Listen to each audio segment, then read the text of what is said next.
नाजरीन अस्सलाम वालेकुम। इलेक्शन बुलेटिन के साथ मैं महविश मकीन आपकी खिदमत में हाजिर। आज के शुमारे में जो अहम खबरें हैं वो इस तरह है। पीडीपी का इंतखाबी मंशूर जारी, 200 यूनिट बिजली मुफ्त फराहम करने रियासत की बहाली का वादा। कांग्रेस एनसी इत्तेहाद मुल्क दुश्मन मंसूबा, बीजेपी का एनसी और कांग्रेस पर इल्जाम।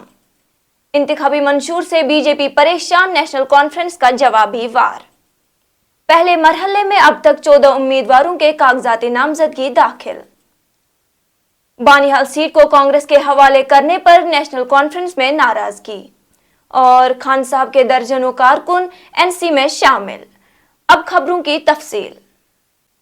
नाज़रीन, पीपल्स डेमोक्रेटिक पार्टी की सरबराह महबूबा मुफ्ती ने आज एक पुरहुजूम प्रेस कॉन्फ्रेंस के दौरान अपना इंतखाबी मंशूर जारी किया है। इस मौके पर उन्होंने कहा है कि जम्मू कश्मीर सिर्फ आर्टिकल 370 रियासत का दर्जा इंतखाबात या सीटों की तकसीम से मुतालिक नहीं है, बल्कि ये एक अहम इंसानी मसला है। अपने मंशूर में महबूबा ने LOC के आर पार तिजारत, PSA UAPA जैसे एक्ट को खत्म करने की तजवीज पेश की है। इंतखाबी मंशूर में जम्मू कश्मीर के लोगों के लिए 200 यूनिट मुफ्त बिजली फराहम करने का भी वादा किया गया है। PDP के मंशूर में सबकदोश मुलाजमीन के केसेस को भी उठाने की बात की गई है। अब सीट शेयरिंग है कि किसको कितनी सीटें मिलती है। मैं समझती हूँ मसला कश्मीर बहुत पेचीदा मसला है। हमारे हजारों नौजवानों की शहादतें, जिसमें हमारे मुल्क के जवान भी शामिल हैं जो वर्दी पहन के यहाँ आके शहीद हो गए, और हमारे अपने जम्मू कश्मीर के लोग हैं। तो हमारे हजारों बच्चियां बेवा हो गई, बच्चे यतीम हो गए। तो ये जिंदा मिसाल है। हो सकता है वो शहीद है, मगर वो जो हमारे कब्रिस्तान है वो जिंदा मिसाल है कि मसले कश्मीर जो का तुम है। और हाल ही में जो इलेक्शन हुए उसमें भी खासकर नॉर्थ कश्मीर के लोगों ने दिखाया कि वो मसले कश्मीर को भूलने के लिए तैयार नहीं। जिस तरह उन्होंने एक शख्स जिसके ऊपर उन्होंने इल्जाम लगाया कि ये हुर्रियत पसंद है, ये सेपरेटिस्ट के साथ मिला हुआ है, ये टेरर फंडिंग में इन्वॉल्व है, उसको कामयाब बनाया, उसका मतलब है मसले कश्मीर है। इसलिए PDP की जो पॉलिसी है, जो मुफ्ती साहब का डॉक्ट्रिन है, जो मुफ्ती साहब का विजन है, जिसकी उन्होंने शुरुआत की, उसको एक तो कई लीडर है वो विजन की बात करते हैं, वो एजेंडे की बात करते हैं, और 70 साल से सुना है हमने, मगर मुफ्ती साहब वाहिद ऐसे लीडर हैं जिन्होंने एजेंडे की बात की और उसको इम्प्लीमेंट करके दिखाया। चाहे वो वाजपेयी जी थे, चाहे डॉक्टर मनमोहन सिंह। डायलॉग हुआ पाकिस्तान के साथ भी, यहाँ के सेपरेटिस्ट के साथ भी, रास्ते खुले, रावला कोट भी और यहाँ से उड़ी भी। तो इसलिए उसी को हम आगे चलाना चाहते हैं। हम समझते हैं, हमारा मानना है जम्मू कश्मीर 370 का मामला नहीं है, सिर्फ जम्मू कश्मीर स्टेटहुड का मामला नहीं है, खाली जम्मू कश्मीर इलेक्शन का मामला नहीं, न सीट शेयरिंग का मामला है, उसको कितनी सीटें और मुझे कितनी सीटें। हमारे लिए जम्मू कश्मीर एक जिंदा मसला है, एक इंसानी मसला है, जिसको जैसे हमने पहले भी उसके लिए एक नक्शा दिया मुफ्ती साहब के वक्त में, बातचीत का, रिकंसिलिएशन का, यहाँ भी बाहर भी। मगर मैं कहती हूँ शुरुआत अपने घर से करनी चाहिए रिकंसिलिएशन की, क्योंकि जो यहाँ लोगों के ऊपर दबाव है, दोष है, उसको खत्म किया जाना चाहिए। तो इसलिए हमारा जो आज का ये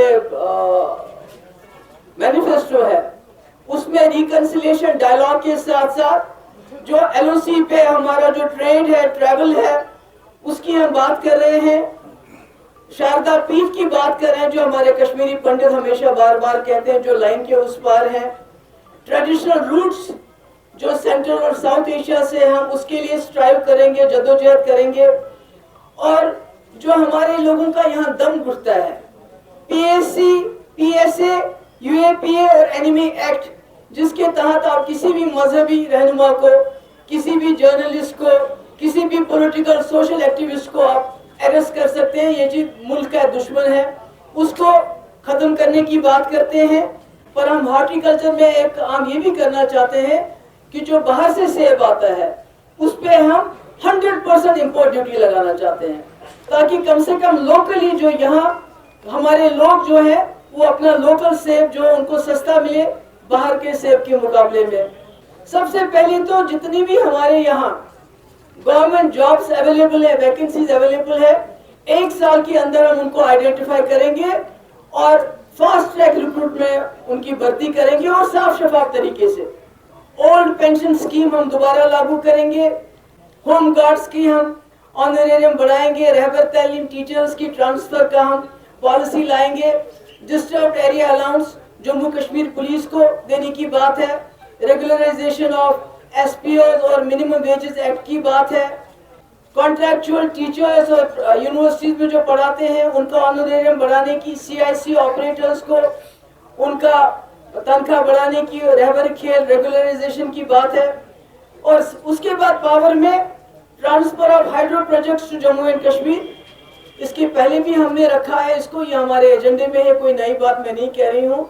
अगर वो हमें हाइड्रो प्रोजेक्ट नहीं दे सकते हैं तो हमें कंपनसेट करें, हमें उसके बदले बिजली दें ताकि हम अपने लोगों को सहूलियत दे सकें। स्किम्स को हम एक स्टेट यूनिवर्सिटी जिसमें 2 मेडिकल कॉलेज वो करना चाहते हैं हम, एक जम्मू में एक कश्मीर में। फ्री लीगल एड जो हमारे जेलों में हमारे लोग बंद हैं, हम कोशिश करेंगे कि उनको फ्री लीगल एड मिले ताकि जल्द अज जल्द वो अपने घरों में वापस पहुंचे। अंडर ट्रायल्स है, उनकी बेचारों की अदालत में कार्रवाई भी नहीं होती है। दरबार मुल्क को हम रिस्टोर करना चाहते हैं और पासपोर्ट में जो लोगों को दिक्कत है उसको ईज करना चाहते हैं। और जो स्टूडेंट्स बाहर से मेडिकल कॉलेज से आते हैं, मैं नाम नहीं लूंगी कहाँ से, उनकी डिग्रीज रिकॉग्नाइज नहीं हो रही है, हम उसके लिए भी जदोजहद करेंगे। उत्तर प्रदेश के वजीर आला योगी आदित्यनाथ ने कांग्रेस पार्टी के जम्मू कश्मीर में होने वाले असेंबली इंतखाबात के लिए नेशनल कॉन्फ्रेंस के साथ कबल अज इंतखाब इत्तेहाद बनाने के फैसले पर सवाल उठाया है, जिसने अपने इंतखाबी मंशूर में हिंदुस्तान और पाकिस्तान के दरमियान बातचीत का मुतालबा किया था। आदित्यनाथ ने अपना रद्द अमल जाहिर करते हुए बताया है कि कांग्रेस ने अब्दुल्ला खानदान के साथ इत्तेहाद करके एक बार फिर अपना मुल्क दुश्मन मंसूबा मुल्क के सामने रखा है। वहीं बीजेपी के देवेंद्र रैना ने भी कांग्रेस नेशनल कॉन्फ्रेंस के इत्तेहाद पर सवाल उठाते हुए कहा कि इस इत्तेहाद का मंसूबा है कि वो जम्मू कश्मीर में रिजर्वेशन खत्म कर देना चाहते हैं। रैना ने नेशनल कॉन्फ्रेंस के इंतखाबी मंशूर को मुल्क दुश्मन कुव्वतों को मजबूत करने का मंशूर करार दिया। देवेंद्र रैना ने कहा है कि नेशनल कॉन्फ्रेंस और कांग्रेस इक़्तिदार में आने के बाद जम्मू कश्मीर में दलितों, गुज्जरों और दीगर पसमानदा तबके यानी ओबीसी के लिए रिजर्वेशन खत्म करने का मंसूबा बना रहे हैं। इधर नेशनल कॉन्फ्रेंस के सीनियर लीडर और स्पोक्स पर्सन तनवीर सादिक ने कहा है कि इससे ये बात वाज़ेह हो जाती है कि नेशनल कॉन्फ्रेंस के इंतखाबी मंशूर से बीजेपी की नींदें उड़ गई हैं, चूंकि एनसी का मंशूर सबसे बेहतर और अवाम दोस्त मंशूर है। पहली बात इस चीज़ से ये तो हमें पूरा एहसास हो रहा है कि न सिर्फ यहाँ की उनकी ABCD पार्टीज़ बल्कि भाजपा और जितनी भी हमारे मुखालिफ तंजीमें हैं वो हिल चुके हैं इस मैनिफेस्टो से, क्योंकि ये बहुत एक एक्सटेंसिव मैनिफेस्टो है जो हर किसी की बात करता है, हर तबके की बात करता है, हर लोग की बात करता है, डेवलपमेंट की बात करता है, पॉलिटिकल प्रोसेस की बात करता है, लीगल सेटअप की बात करता है। तो इस मैनिफेस्टो से हमें ये पूरा यकीन हुआ कि जो भारतीय जनता पार्टी है वो बहुत डर गई है। बानिहाल के नेशनल कॉन्फ्रेंस के सीनियर लीडर सजाद शाहीन और दीगर रहनुमाओं ने पार्टी क़यादत पर जोर दिया है कि वो बानिहाल सीट को कांग्रेस के हवाले ना करे। उनका कहना था कि इत्तेहाद ने उन्हें सियासी तौर पर ज़बह कर दिया है और अगर पार्टी हल्के में इत्तेहाद के साथ चलती है तो उनकी गुज़श्ता 2 दहाइयों की मेहनत ज़ाया हो जाएगी। सजाद शाही ने कहा है कि इत्तेहाद ने बानिहाल हल्के के लीडरों और कारकुनों के दिलों और दिमागों में खौफ पैदा कर दिया है। वहीं आज फालसल पारनेवा में पीडीपी के सरकर्दा सियासी कारकुनों के एक ग्रुप ने नेशनल कॉन्फ्रेंस के सीनियर लीडर सैफुद्दीन भट्ट के सामने एनसी में शमूलियत इख्तियार की। इस मौके पर सैफुद्दीन भट्ट ने उनका पार्टी में शामिल होने पर उनका इस्तकबाल किया। इधर पहले मरहले में होने वाले पोलिंग के लिए अब तक 14 उम्मीदवारों ने बाज़ाब्ता तौर पर अपने कागजाती नामजदगी जमा कराए हैं, जिनमें दमहाल होंजीपोरा से नेशनल कॉन्फ्रेंस की सकीना इत्तू, AP से अब्दुल मजीद पडर, पीपल्स कॉन्फ्रेंस के नज़ीर अहमद लावे, PDP के मोहम्मद सरताज मदनी और अनंतनाग से डॉक्टर महबूब बेग, पांपोर से मीर अल्ताफ अहमद, जबकि डोडा से नेशनल कॉन्फ्रेंस के खालिद नजीब सोहरवर्दी और इसी तरह बानीहाल सीट पर PDP के इम्तियाज अहमद शाह ने भी अपना नामजदगी पर्चा दाखिल किया है।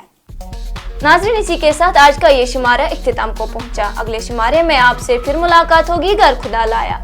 पी न्यूज़ को लाइक, शेयर और सब्सक्राइब जरूर कीजिएगा। दीजिए अपनी मेजबान महविश मकीन को इजाजत। खुदा हाफिज।